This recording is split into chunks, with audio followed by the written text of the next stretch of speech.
Non ho ancora capito che quando esce dai box deve girarsi, cazzo. Correrò con la V4S 1100 2022 che ho provato a Jerez e ne sono stato veramente tanto colpito.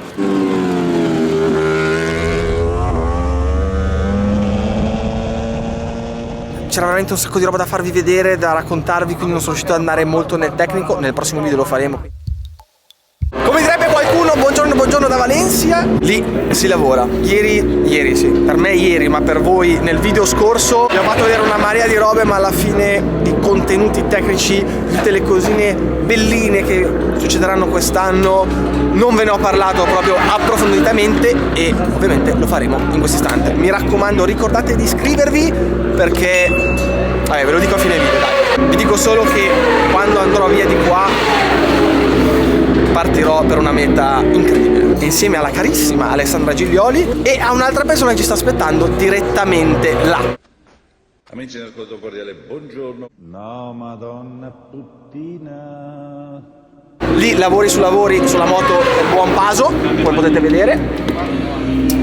Noi meno lavoro da fare perché la moto è di serie. Se non avete visto lo scorso video dove racconto che campionato farò, in che modo, con che moto, eccetera, vi lascio la scheda qua sopra. Comunque il lavoro da fare non è assolutamente minore perché dovremo lavorare molto di più sui dettagli, dato che non avremo più il V4R bombardone ma questa V4S 1100 per il campionato. Ed è proprio quello che stiamo facendo. Quindi adesso entriamo in pista e ci si spara il primo turno.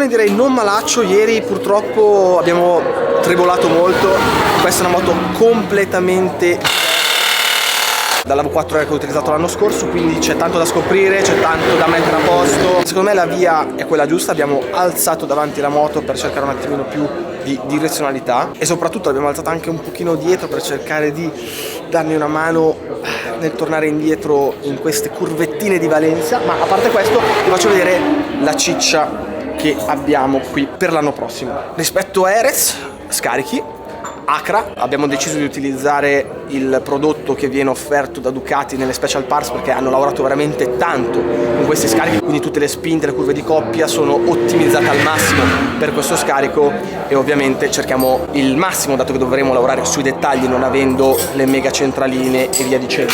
Poi sospensioni, stiamo cercando di lavorare a capire con le elettroniche rispetto alle meccaniche cosa cambia, quale potrebbero darci dei vantaggi o meno, quindi molto interessante anche quello. Nel prossimo turno entreremo con le meccaniche per capire un po' le differenze e capire quale strada prendere, insomma. Blocchetti dello sterzo assolutamente di serie. Qui stiamo girando anche con i fari e il clacson, non l'ho usato ma potrebbe essermi utile. Ai disagi del traffico molto intenso si potrebbero aggiungere quelli legati allo sciopero nazionale di 4 ore indetto dal personale, anche stagionale.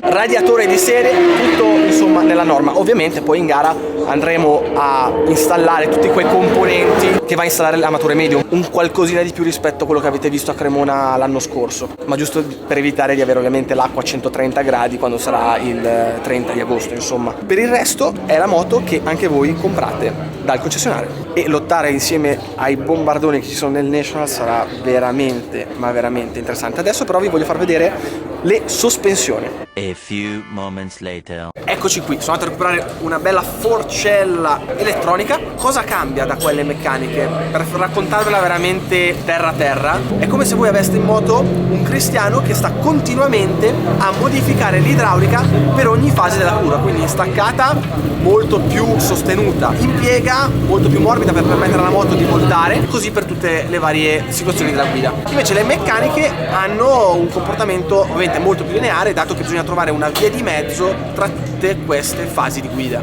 Il tutto ovviamente è azionato elettronicamente dalla centralina e tutto il bel cervellone che lavora all'interno della moto. Quindi è importantissimo fare questi back to back, provare prima questo tipo di sospensioni e poi le altre, per sentire le varie differenze e cosa si può andare a migliorare o meno e quali hanno un maggior potenziale. Qui il discorso poi non è neanche di potenziale o meno, ma è capire quanto si può lavorare su delle sospensioni elettroniche, contando che non abbiamo tantissimo tempo per lavorarci, oppure c'è una strada molto più sicura con le meccaniche dove sappiamo quello che stiamo facendo, e per il pilota è anche un attimino più facile perché le sensazioni che gli arrivano sono molto più lineari.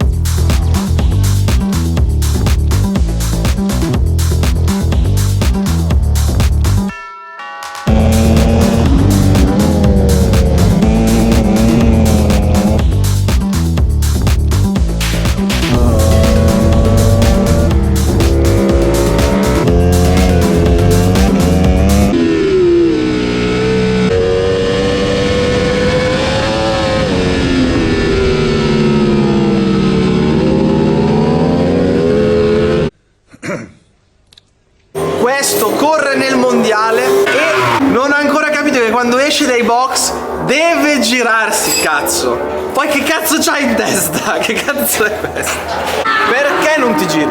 Ma minchia, io pensavo... Ai cazzi tuoi pensavi. Mi hai passato la curva 4, come cazzo devo fare per vederti? Guarda che io stavo... cioè, ero già in push, che poverina, 100 cavalli. Guarda, tu poi hai sta roba qui, quindi ti ho visto da lontano e ho detto, se proprio lui non si gira e guarda che sta arrivando, mica lo cannono.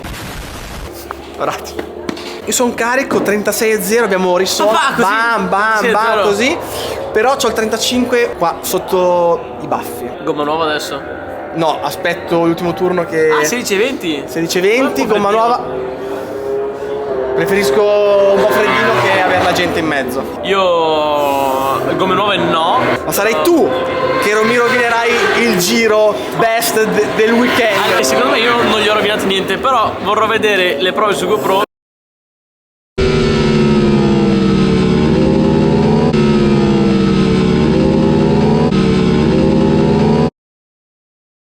Era quello che a Misano mi dava proprio fastidio, esattamente quello. Andavo dentro, catroia, riaprivo e andavo fuori. Il problema è che poi appunto quando vado a rilasciare l'ultimo bar di freno e riappoggio il gas, c'è proprio quel momento dove c'è quel pelo di sotto che... Adesso, come avete sentito, dobbiamo fare quello steppettino per togliermi quel fastidio che ho appena vado a mollare i freni, e poi secondo me il 35 è lì che ci sta aspettando. Quindi time attack.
Dai.